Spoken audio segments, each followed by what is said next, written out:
क्या आपको चीन के कास्ट सिस्टम के बारे में पता है, जो वहाँ के लोगों को जन्म के आधार पर विभाजित करता है? कुछ लोग इसे चाइना का कास्ट सिस्टम कहते हैं, लेकिन सवाल ये है कि क्या सच में चाइना में कास्ट सिस्टम है? क्या वहाँ लोगों के बीच भेदभाव किया जाता है? और आखिर ये हुकू सिस्टम क्या है, जिसे चाइना का इंटरनल पासपोर्ट सिस्टम कहा जाता है?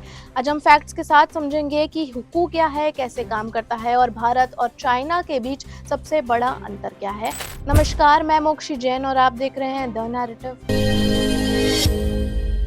चाइना को अक्सर दुनिया में फ्यूचरिस्टिक नेशन के रूप में दिखाया जाता है। बुलेट ट्रेन, स्मार्ट सिटीज या एआई सर्विलियंस ही क्यों ना हो, और सोशल मीडिया पर तो कई बार ऐसा दिखाया जाता है कि चाइना 2050 में जी रहा है। लेकिन चाइना की एक दूसरी कहानी भी है, एक ऐसी कहानी जिसके बारे में बहुत कम लोगों को पता है और इस बारे में बहुत कम बात होती है। ये कहानी है हुकू सिस्टम की। अब आखिर ये हुकू सिस्टम क्या है? हुकू असल में चाइना का हाउस होल्ड रजिस्ट्रेशन सिस्टम है। उसकी शुरुआत हुई थी 1950 में और इसका उद्देश्य था चाइना की पॉपुलेशन मूवमेंट को कंट्रोल करना।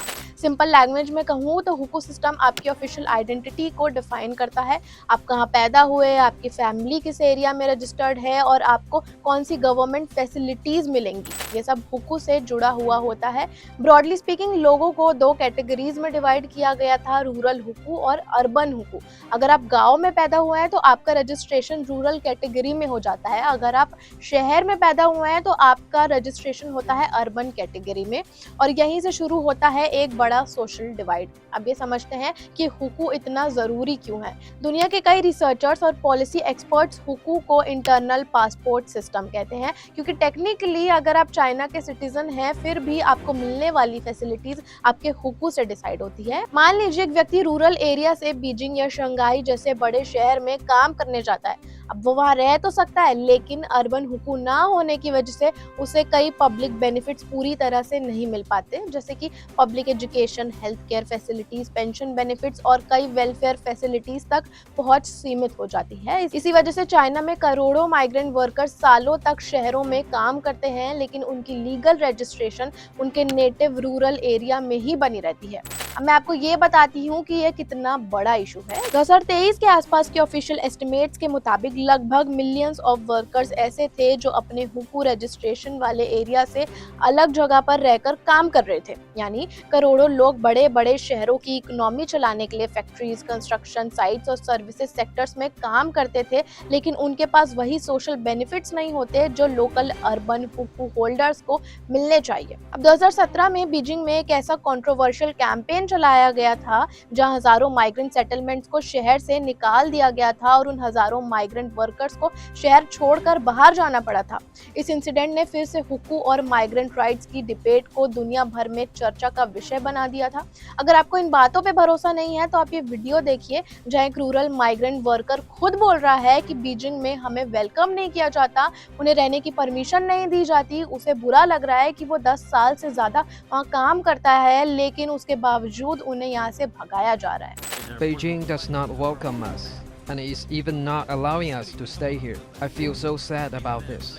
I've been working here for more than 10 years. अब तो आपको समझ आ गया होगा, चाइना की डार्क रियलिटी भी समझ आ गई होगी। अब कुछ लोगों का कहना है कि शहरों को चलाने वाले वर्कर्स को ही परमानेंट एक्सेप्टेंस नहीं मिल पा रही है, जो कि सच भी है। जबकि कुछ लोगों का कहना था कि यह अर्बन प्लानिंग और सेफ्टी मेजरमेंट्स का हिस्सा है, लेकिन सच आपके सामने है। अब अगर कोई रूरल रेसिडेंट शहर में आना चाहे तो यहाँ एक मिसकंसेप्शन भी क्लियर करना जरूरी है। ऐसा नहीं है कि रूरल रेसिडेंट कभी शहर में जा ही नहीं सकते। माइग्रेशन पॉसिबल है, लेकिन टॉप टायर सिटीज में परमानेंट अर्बन रजिस्ट्रेशन मिलना आज भी ना के बराबर है, खासकर लो स्किल्ड वर्कर्स के लिए। कई बड़े शहर हाईली एजुकेटेड प्रोफेशनल्स, इन्वेस्टर्स और स्पेशल कैटेगरीज के एप्लीकेंट्स को प्रेफरेंस देते हैं, इसलिए चाइना में अपॉर्चुनिटी सबके लिए एक बराबर नहीं होती।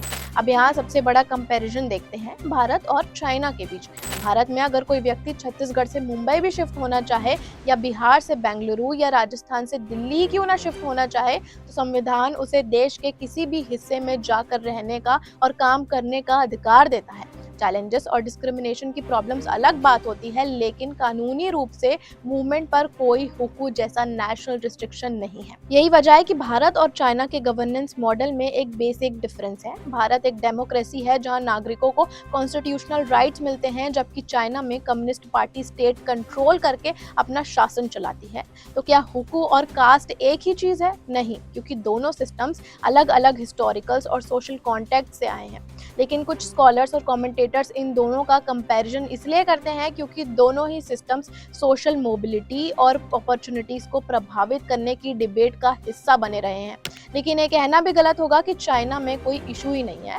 आज भी कई रिसर्चर्स मानते हैं कि हुकू सिस्टम ने रूरल और अर्बन सिटीजन्स के बीच एक सिग्निफिकेंट डिवाइड क्रिएट किया है। जब भी हम चाइना को देखते हैं तो अक्सर स्काई स्क्रैपर्स, बुलेट ट्रेन्स और टेक्नोलॉजी के रूप में देखते हैं। चाइना इज लिविंग इन 2050 जैसी बातें करते हैं, लेकिन किसी भी देश की असली कहानी सिर्फ उसकी बिल्डिंग्स नहीं बताती।